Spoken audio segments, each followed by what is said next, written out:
આ લોકો ત્યાં 10 મકાનો માં વસવાટ કરતા હતા ત્યારે આઈજી સાહેબના બંગલા માટે પોલીસ ડિપાર્ટમેન્ટને સરકારે આ જગ્યા ફાળવેલી.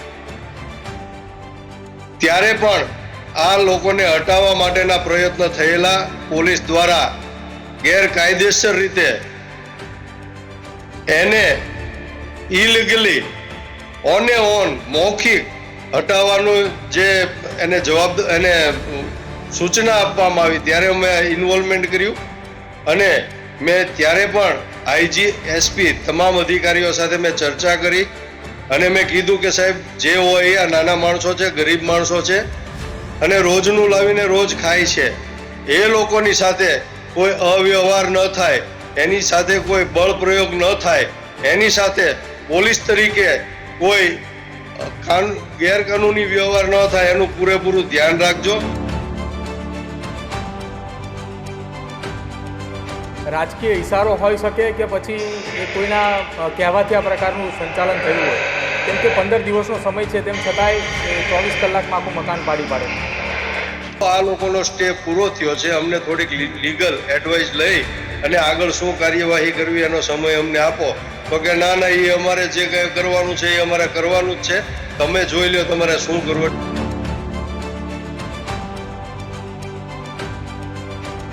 જે પ્રમાણે અમે રાત્રે નકલો કઢાવી હતી જજમેન્ટની, કોર્ટના જજમેન્ટની, નો ડાઉટ સરકારની ફેવરમાં આ ચુકાદો, આ નિર્ણય આવેલો છે. પરંતુ સાથોસાથ કોર્ટે એ પણ ટાંકેલું છે કે આ લોકોને એની કાર્યવાહી કરવાનો અને એને રજૂઆત કરવાનો સમય આપવો. પ્રદીપભાઈ, આ નોટિફિકેશન છે, આ લાઈન લખેલી છે કોર્ટે, નામદાર કોર્ટે. અને જેની સામે આરોપ લગાવ્યા હતા, જે આરોપીઓ નામ લખાવવામાં આવ્યા હતા, એ તમામ આરોપીઓ જે છે એ જ વ્યક્તિઓએ સાથે મળીને તેની હત્યા કરી. અને હવે આખા આ મામલે કોળી સમાજમાં આક્રોશ છે. પરિવારને ન્યાય ન મળે ત્યાં સુધી લડત લડવાની વાત છે, પરંતુ એ લડત હવે કઈ દિશાની અંદર આગળ લડાશે? અંધેરી નગરીને ગંડુ રાજા, ટકે શેર ભાજી ટકે શેર ખાજા, આ એની જેવી બાબત છે. આ દેશમાં લોકશાહી જેવું કંઈ રહ્યું નથી. આવા બધા જે ઘટનાઓ અને બનાવો બને છે એના ઉપરથી સાબિત થાય છે. કારણ કે આ દેશની અંદર બંધારણ અને કાયદો વ્યવસ્થા દરેક નાગરિકનો અધિકાર છે. ત્યારે આવા નાના અને ગરીબ માણસોને પોતાનો હક અને અધિકાર, જે કાયદા છે, દેશે બનાવેલા કાયદા છે, બંધારણમાં જે કાયદા છે, ડૉક્ટર બાબા સાહેબ ભીમરાવ આંબેડકરે જે બનાવેલા કાયદા છે, એનું ઉલ્લંઘન કરીને આ આખો દેશ, આપણો દેશ આખો પ્રદીપભાઈ બંધારણ ઉપર ચાલનારો દેશ છે, લોકશાહીમાં ચાલનારો દેશ છે. ત્યારે લોકશાહીના ધજિયા ઉડાડીને, એના લીરા ઉડાડીને આવા ગરીબ માણસો ઉપર જુલમ કરીને, જોહુકમી કરીને, હું તો એવું કહું છું પોલીસ ડિપાર્ટમેન્ટને કે તમે જેના ઈશારે કર્યું હોય, આજે એક બાજુ આઈજી સાહેબનો કરોડો રૂપિયાનો બંગલો બને છે.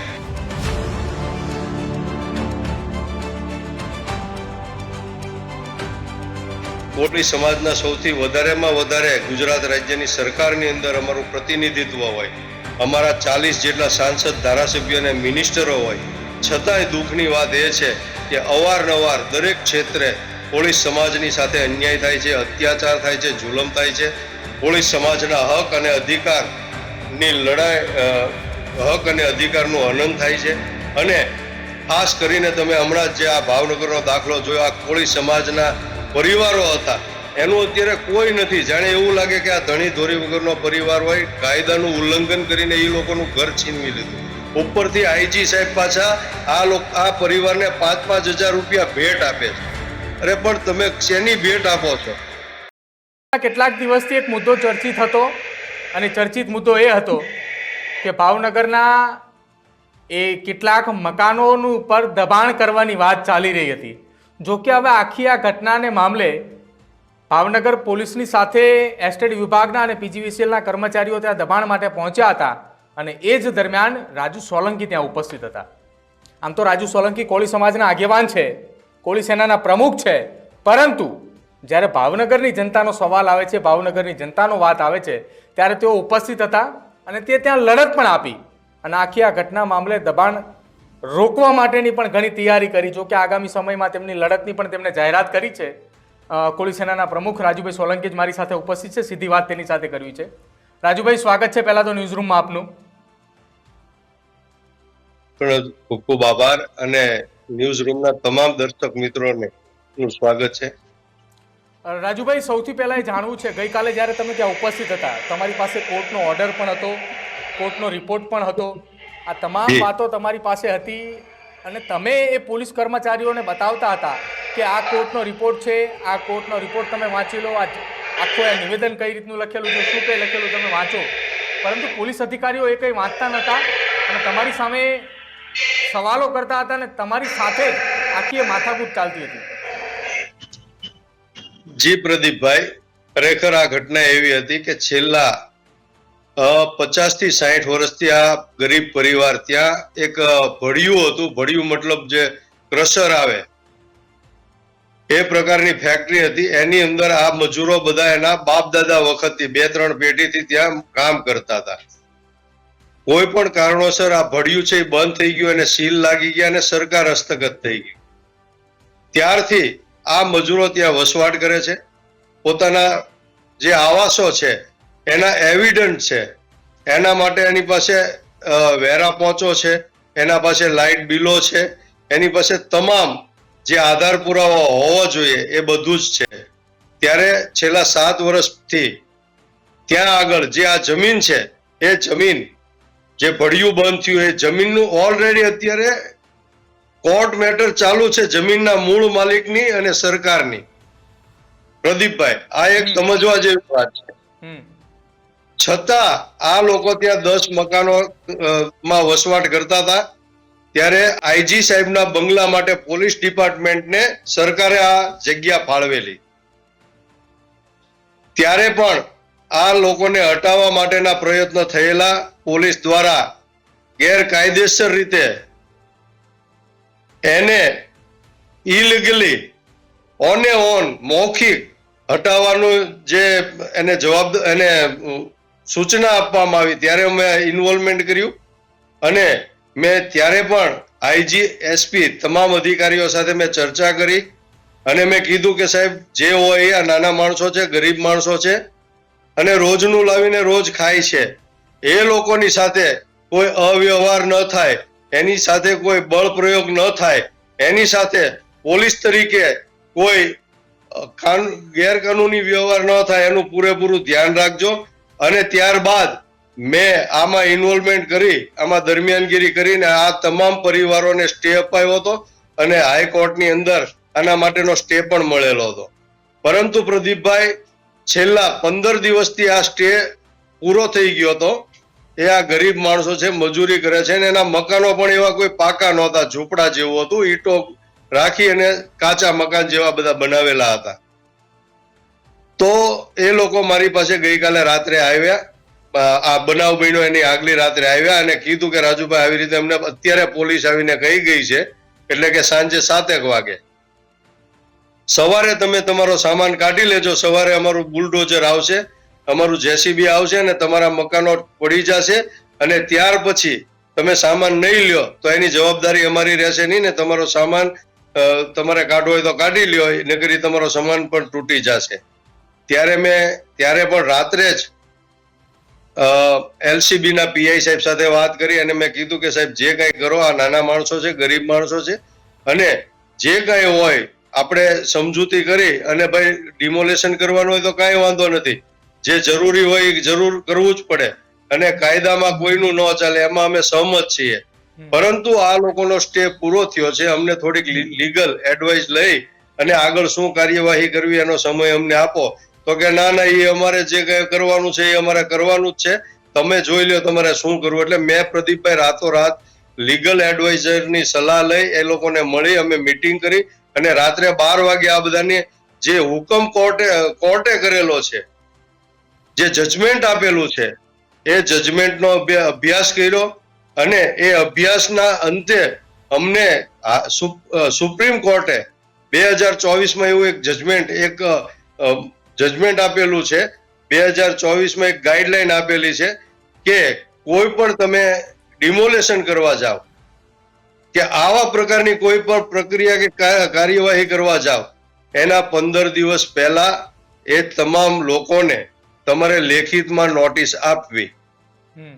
પરંતુ ભાવનગરની પોલીસે પોતાનો બળ પ્રયોગ કરી પોતાની વર્ધીના જોરે, પોતાની સત્તાના જોરે આ જે જજમેન્ટ છે એમાં જે નોટિફિકેશન છે એમાં જે ઉલ્લેખ છે એનું ઉલ્લંઘન કરી અને રાત્રે મૌખિક ચર્ચા કરી આ લોકો સાથે અને સવારે જેસીબી લઈને પહોંચી ગયા.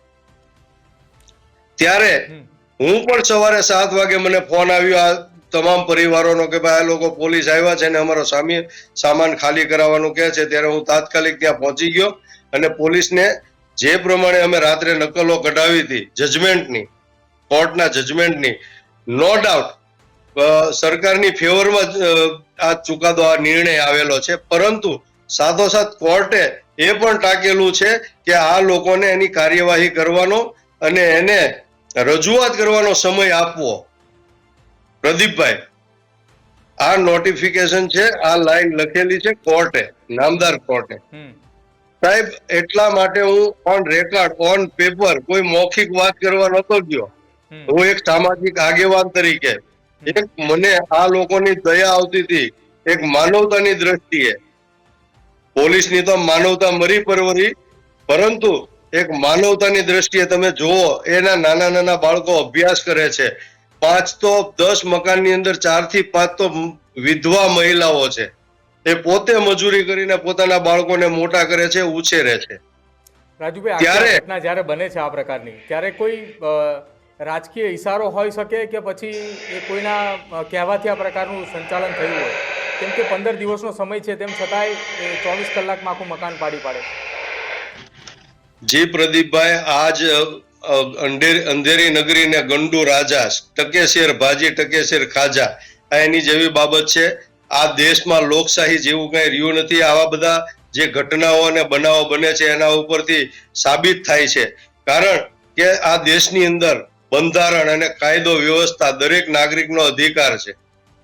ત્યારે આવા નાના અને ગરીબ માણસોને પોતાનો હક અને અધિકાર, જે કાયદા છે, દેશે બનાવેલા કાયદા છે, બંધારણમાં જે કાયદા છે, ડોક્ટર બાબા સાહેબ ભીમરાવ આંબેડકરે જે બનાવેલા કાયદા છે, એનું ઉલ્લંઘન કરીને આ આખો દેશ, આપણો દેશ આખો પ્રદીપભાઈ બંધારણ ઉપર ચાલનારો દેશ છે, લોકશાહીમાં ચાલનારો દેશ છે.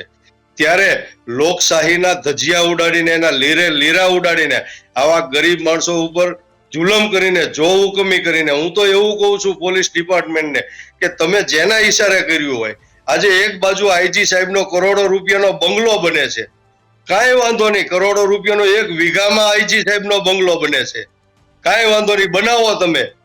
પરંતુ આ નાના માણસો જે છે, 10 પરિવાર છે, આ 10 પરિવારનું તમારે નહીં વિચારવાનું. તમે તમારા આવાસ બનાવી લીધો, તમારો બંગલો કરોડો રૂપિયાના ખર્ચે બનાવી લીધો, પરંતુ સાથોસાથ આ બંગલો ખરાબ ન દેખાય, આ એના ઝૂંપડા જે છે એને લીધે તમારા બંગલાનો શો ન વિખાઈ જાય, એના માટે તમે રાતોરાત આવા ગરીબ માણસોને તાલિબાન શાહી કરી, તાલિબાન જેવું વર્તન કરી અને તમે રાતોરાત એને ઉખાડીને ફેંકી દો, જમીનદોસ્ત કરી દો અને આ લોકોને રોડ ઉપર મેકી દો. એટલે આનો શું મતલબ છે? ક્યાં ગઈ લોકશાહી? ક્યાં ગયું બંધારણ? અરે આગામી રણનીતિ રહેશે આ પરિવારને ન્યાય અપાવવા માટેની? આ પરિવારને નહીં, કોઈ પણ પ્રકારના આવા બનાવ બનશે, કોઈ પણ ગરીબ પરિવાર, લાચાર પરિવાર, પીડિત પરિવાર, જે લોકો હશે, જે સમાજના હશે, કોઈ પણ જ્ઞાતિ ધર્મના હશે, એના માટે વીર માંધાતા કોલી સમાજ સંગઠન ગુજરાત અને જે અમારા સમાજના જે અમારી સાથે, અમારી વિચારધારા સાથે જોડાયેલા છે, એ તમામ લોકો સાથે મળી અને આવનારા દિવસોમાં અમારી એક ટીમ બની છે નવી, કોળી સમાજ સંઘર્ષ સમિતિ, સમસ્ત કોળી સમાજ સંઘર્ષ સમિતિ. આવા જે હમણાં વિછિયાની અંદર ઘટના બની, જે અમરેલીની અંદર ઘટના બની, આવી અનેક ઘટનાઓ બને છે અને અવારનવાર અમારા સમાજ હારે અને નાના માણસો હારે, ઓબીસી સમાજ હારે જ્યારે અન્યાય અને અત્યાચાર થાય છે, એના હક અને અધિકારનું હનન થાય છે, ત્યારે એવા બનાવોમાં, એવી ઘટનાઓમાં એનો અવાજ બનીને ઉભા રહેવા માટે આ સમિતિની અમે રચના કરી છે અને ટૂંક સમયની અંદર આના માટે અમે ખૂબ મોટું ટીમ બનાવી, આયોજન કરી અને આની મીટિંગ પણ કરવાના છીએ અને લીગલ ટીમની પણ એક અમે રચના કરવાના છીએ. અને આ પ્રકરણની વાત છે ત્યારે એના માટે મારે કહેવું છે કે ખરેખર જે પોલીસ અધિકારીઓ છે એને તાનાશાહીનો ઉપયોગ કર્યો છે, બળ પ્રયોગ કર્યો છે અને બંધારણની વિરુદ્ધમાં અને કાનૂનની વિરુદ્ધમાં, કાનૂનની અગેન્સ્ટ જઈને જે નિયમો છે, આપણા કોર્ટનો જે આદેશ હતો એનું ઉલ્લંઘન કરીને જે કાર્યવાહી કરી છે અને ગરીબ માણસો ઉપર બુલડોઝર ફેરવ્યા છે, એના વિરુદ્ધમાં અમે હાઈકોર્ટની અંદર રીટ પિટિશન દાખલ કરવાના છીએ. એ અમે નક્કી કર્યું છે અને અમારી લીગલ ટીમ સાથે પણ ચર્ચા થઈ ગઈ છે.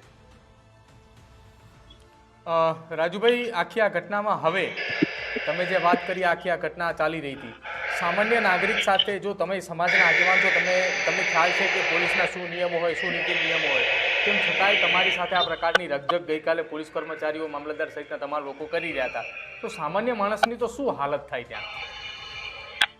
બિલકુલ પ્રદીપભાઈ, અમારી જેવા આગેવાનો ખરેખર અમે બંધારણ પ્રમાણે, કાયદા પ્રમાણે જે નામદાર કોર્ટે જે આદેશ કર્યો છે, જે હુકમ કર્યો છે, જે જજમેન્ટ આપ્યું છે, એના અનુસંધાને અમે એને બતાવવા ગયા હતા. એને રજૂઆત કરી કે તમે આ વાંચી લ્યો, પણ એ લોકોએ નક્કી જ કર્યું હોય કે કોઈ પણ આવે એની વાત સાંભળવી નહીં, કોઈ પણ કાયદા કાનૂનની વાત સાંભળવી નહીં, કોઈ પણ લેટર વાંચવા નહીં, કોર્ટનો હુકમ કે જજમેન્ટ વાંચવું નહીં.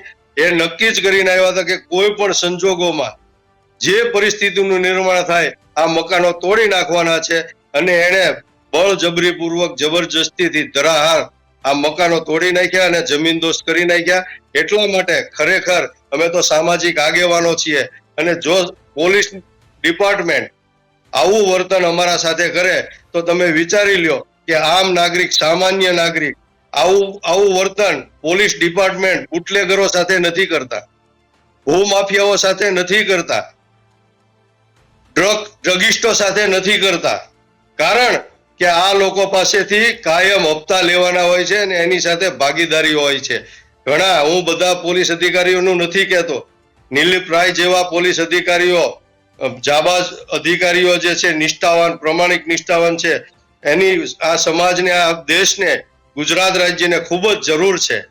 એને સેલ્યુટ કરવાનું મન થાય. પરંતુ અમુક જે પોલીસ અધિકારીઓ છે, માત્ર ને માત્ર હપ્તા લેવા માટે, મલાઈ ખાવા માટે અને અધિકારીઓ સાંઠગાંઠ કરી અને આવા નબળા અને નાના માણસોને દબાવી, પરેશાન કરી અને કાયદાનું ઉલ્લંઘન કરી અને ગેરકાયદેસર રીતે આવા લોકોને હેરાન કરવાનું કામ કરે છે, એ બિલકુલ વ્યાજબી નથી. એના માટે હંમેશા જે પરિણામ આવે અમે લડત લડતા રહેશું. રાજુભાઈ, વિછિયાની અંદર ઘનશ્યામ રાજપરાની જે હત્યા કરવામાં આવી હતી, ઘનશ્યામ રાજપરાએ 4 વર્ષ પહેલા ફરિયાદ કરી, ફરિયાદ ઉપર કોઈ પણ પ્રકારની કામગીરી ન કરવામાં આવી અને જેની સામે આરોપ લગાવ્યા હતા, જે આરોપીઓ નામ લખાવવામાં આવ્યા હતા, એ તમામ આરોપીઓ જે છે એ જ વ્યક્તિઓએ સાથે મળીને તેની હત્યા કરી. અને હવે આખા આ મામલે કોળી સમાજમાં આક્રોશ છે, પરિવારને ન્યાય ન મળે ત્યાં સુધી લડત લડવાની વાત છે, પરંતુ એ લડત હવે કઈ દિશાની અંદર આગળ લડાશે? જી પ્રદીપભાઈ, ખરેખર સમગ્ર ગુજરાતની અંદર જેવા હજારો કોળી સમાજના યુવાનો, આગેવાનો ખૂબ ચિંતિત છે. જે પરિસ્થિતિનું નિર્માણ અત્યારે હાલ ચાલી રહ્યું છે, ત્યારે હું જેટલા સમાજ લોકો, જેટલી જ્ઞાતિ ધર્મના લોકો સાથે અન્યાય થાય છે એ ખૂબ જ એના માટે ચિંતિત અમે છીએ. પરંતુ જે રીતે કોળી સમાજની હારે અમે પણ અગાઉ પણ બીજી ચેનલોમાં વાત કરેલી છે કે કોળી સમાજની સૌથી ગુજરાતમાં વધારે વસ્તી હોય ત્યારે કોળી સમાજના સૌથી વધારે ગુજરાત રાજ્યની સરકારની અંદર અમારું પ્રતિનિધિત્વ હોય, અમારા 40 જેટલા સાંસદ, ધારાસભ્યો અને મિનિસ્ટરો હોય, છતાંય દુઃખની વાત એ છે કે અવારનવાર દરેક ક્ષેત્રે કોળી સમાજની સાથે અન્યાય થાય છે, અત્યાચાર થાય છે, જુલમ થાય છે. કોળી સમાજના હક અને અધિકારની લડાઈ, હક અને અધિકારનું હનન થાય છે. અને ખાસ કરીને તમે હમણાં જે આ ભાવનગરનો દાખલો જોયો, આ કોળી સમાજના પરિવારો હતા, એનું અત્યારે કોઈ નથી. જાણે એવું લાગે કે આ ધણી ધોરી વગરનો પરિવાર હોય, કાયદાનું ઉલ્લંઘન કરીને એ લોકોનું ઘર છીનવી લીધું. ઉપરથી આઈજી સાહેબ પાછા આ પરિવારને 5-5 હજાર રૂપિયા ભેટ આપે છે. અરે પણ તમે શેની ભેટ આપો છો? મને એવું લાગે છે કે આઈજી સાહેબને એવું લાગે છે કે ભાઈ મારાથી આ જે પાપ થયું છે એનું પ્રાયશ્ચિત કરવા માટે આ લોકો પરિવારને 5-5 હજાર રૂપિયા હું આપું. પરંતુ સાહેબને મારે એટલું કહેવું છે કે ખરેખર તમે કરોડોનો બંગલો 1 વીઘામાં બનાવ્યો, તમે જલસા કરો, તમે એસો આરામ કરો, તમે રહ્યો, જે સુવિધા તમને મળી છે એને તમે ઉપયોગ કરો. પરંતુ સાથોસાથ તમારે એ પણ વિચાર કરવો જોઈએ કે આ 50-50, 60-60 વર્ષથી અહીંયા રહેતા ગરીબ પરિવારો, એના નાના નાના બાળકો, વિધવા બહેનો, અને ઘણી બહેનો, 2-3 બહેનો તો પ્રેગ્નેન્ટ છે. તો પ્રદીપભાઈ, આવા લોકોનો વિચાર કર્યા વગર પોતાના બંગલાની શોભા ન બગડી જાય, પોતાના બંગલાનો સ્વ ન બગડી જાય, એના માટે થઈને આવા ગરીબ માણસોને રોડ ઉપર લાવી દેવા એ એકદમ વ્યાજબી વાત નથી. આના માટે ભગવાન પણ ખૂબ નારાજ થાય. આ એક માનવ અધિકારનો ભંગ છે અને માનવતા નેવે મેકી દીધી હોય એવું કૃત્ય પોલીસે અને પ્રશાસને કર્યું છે. ખાસ કરીને આજની આપના ચેનલના માધ્યમથી હું કલેક્ટર સાહેબને પણ કહીશ કે ખરેખર કલેક્ટર સાહેબે પણ આવી બાબતમાં ધ્યાન આપવું જોઈએ, કારણ કે કલેક્ટર સાહેબના હુકમથી જ કદાચ આ ડિમોલેશન થયું હોય. આજ સુધી મને આ પોલીસે કે પ્રશાસને મને કોઈ આધાર કે પુરાવા આપ્યા નથી આ ડિમોલેશન કરવા માટે. હું ચોક્કસપણે કહીશ કે જ્યાં સુધી મને આધાર પુરાવા મળ્યા નથી, એનો રિપોર્ટ ઓર્ડર મળ્યો નથી આ ડિમોલેશન કરવાનો, ત્યાં સુધી આપણે એવું માની શકાય કે 100% આ ડિમોલેશન ફેક ડિમોલેશન છે. બિલકુલ રાજુભાઈ, આભાર અમારી સાથે જોડાવા બદલ અને આખી આ ચર્ચા કરવા બદલ, આખા આ મામલે યોગ્ય વાત આપને મૂકવા બદલ. તો હવે ભાવનગરની અંદર જે ઘટના બની છે, ભાવનગરની અંદર જે ગેરકાયદેસર દબાણ તોડી પાડવામાં આવ્યું, ઓર્ડર હજી એનો કોઈ પણ નથી આવ્યો, કોર્ટનો હુકમ, કોર્ટની વાત એ હજુ બાકી છે, પરંતુ તેમ છતાંય દબાણ તોડવામાં આવ્યું. સામાજિક આગેવાન રાજુ સોલંકી ત્યાં ઉપસ્થિત હતા, તેમને પણ આખા આ મામલે કોઈ ઓર્ડર કે કોઈ રિપોર્ટ બતાવવામાં નથી આવ્યો અને આ બાંધકામ તોડી નાખવામાં આવ્યું છે. હવે આગામી સમયમાં રાજુ સોલંકીની સાથે સાથે કોળી સમાજના અનેક આગેવાનો આ મામલે લડત લડશે, કેમ કે જે બાંધકામ તોડી પાડવામાં આવ્યું છે જો ગેરકાયદેસર હોય તો તેના યોગ્ય પુરાવા આપે અને ન હોય તો કોના ઈશારે તોડવામાં આવ્યું એ પણ ખુલ્લું પાડવામાં આવે. આપનું શું માનવું છે આખા આ ભાવનગરના દબાણ હટાવવાના મામલે જે આખી આ પોલીસ સાથેની માથાકૂટ થઈ, પોલીસની જે બોલાચાલી થઈ અને પોલીસના જે શબ્દો હતા સામાજિક આગેવાનો અને ત્યાંની સ્થાનિક લોકોની સાથે, એને લઈને આપનું શું માનવું છે તે ખાસ અમારા કમેન્ટ સેક્શનની અંદર જણાવજો. જોતા રહેજો ન્યૂઝરૂમ. નમસ્કાર.